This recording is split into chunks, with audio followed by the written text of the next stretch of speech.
Tim is joining us from the Restorative Justice Council as unfortunately can't be at the event. So Tim, could you tell us a little bit about the Restorative Justice Council? Yes, first of all, thank you for having me, and I'm sorry that I can't be there on the day.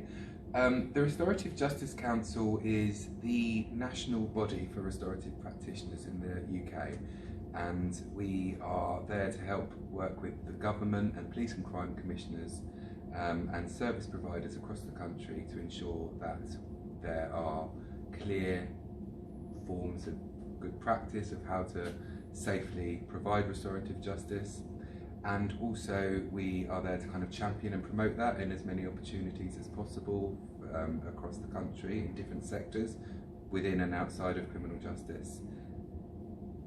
Excellent, thank you very much. So it's International Restorative Justice Week 2019. What is the Restorative Justice Council doing to celebrate? Well, the Restorative Justice Council is going to be having its very own conference coming up, and the theme of the conference is Beyond the Mainstream, which is something that I think will probably sit very comfortably within Sussex, because I feel like Sussex is already kind of working beyond the mainstream. So there's the excellent work that's happening within the restorative justice hubs for the kind of the criminal work within youth offending services, but also I'm aware from my time working within restorative justice in Sussex that there is work to expand it within forensic healthcare, within education, within social care, within care homes, and within kind of community mediation. Yes. So looking at things like homelessness prevention. So the conference that we're having is about kind of acknowledging that this is where practitioners are already taking us, this is where people who've been harmed by crime or conflict are already taking us, and I think that we just wanted to kind of reflect that really good work that's happening across the country. Excellent. So I know you've been part of many of the projects that we've run in Sussex and indeed here in Brighton. Hopefully we've reflected that on our agenda. So could you tell me a little bit more about where you see restorative justice going in the future, any developments and areas you'd like to develop? Yeah, I mean, I think that one of the areas that I feel has developed quite naturally over the past few years is around hate crime, and obviously that is a big segment of your event today.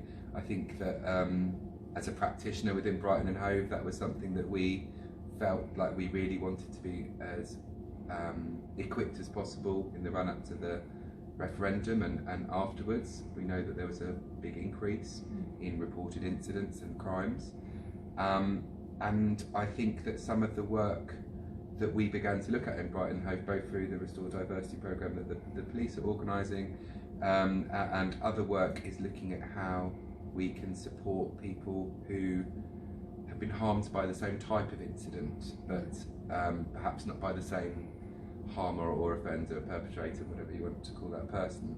I know within Brighton and Hove we were involved in groups looking at groups of trans people who had been harmed by trans prejudice, and actually who better to help repair that harm than people who've experienced something similar.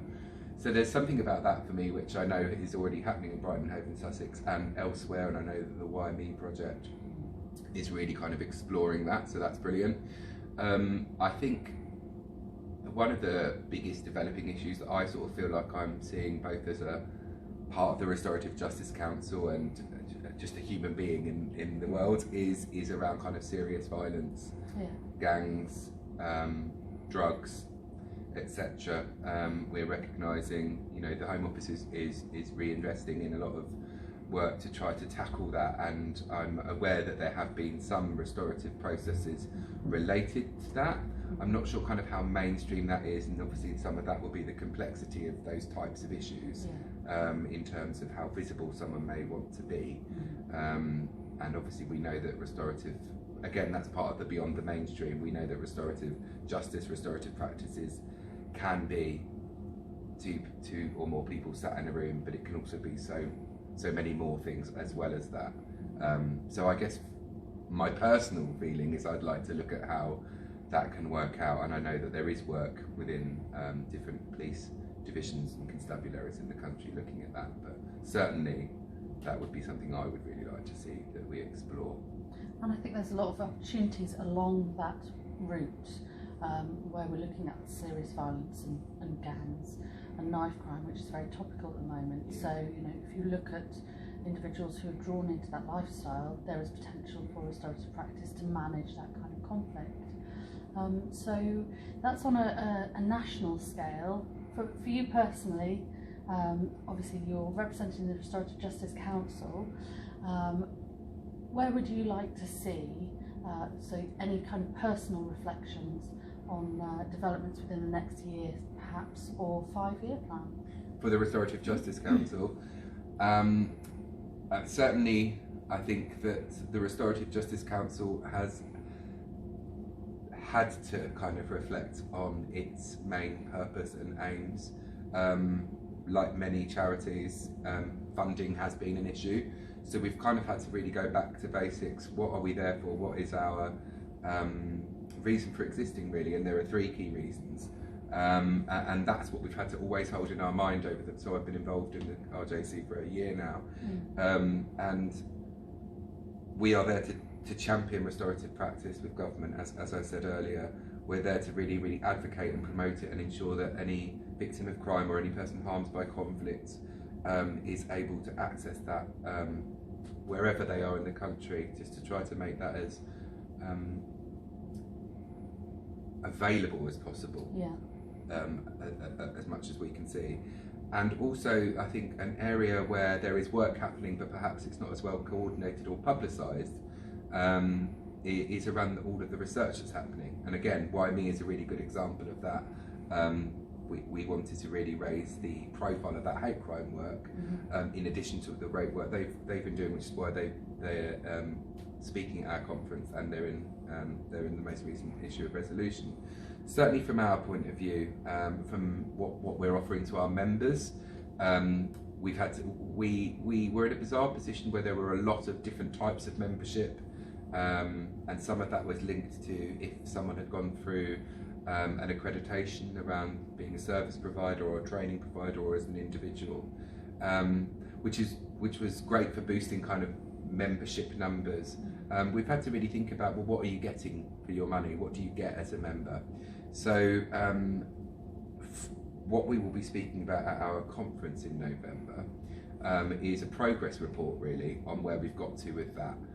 We absolutely see that standards and expectations around practice as a training provider, as a service provider, as an individual are absolutely essential to safeguard anyone involved: practitioner, service provider, participants, supporters, anyone. That is a really important part, and it's part of our reason for being. So we absolutely will continue to champion and work with providers, services, etc., to maintain those types of practice and standards.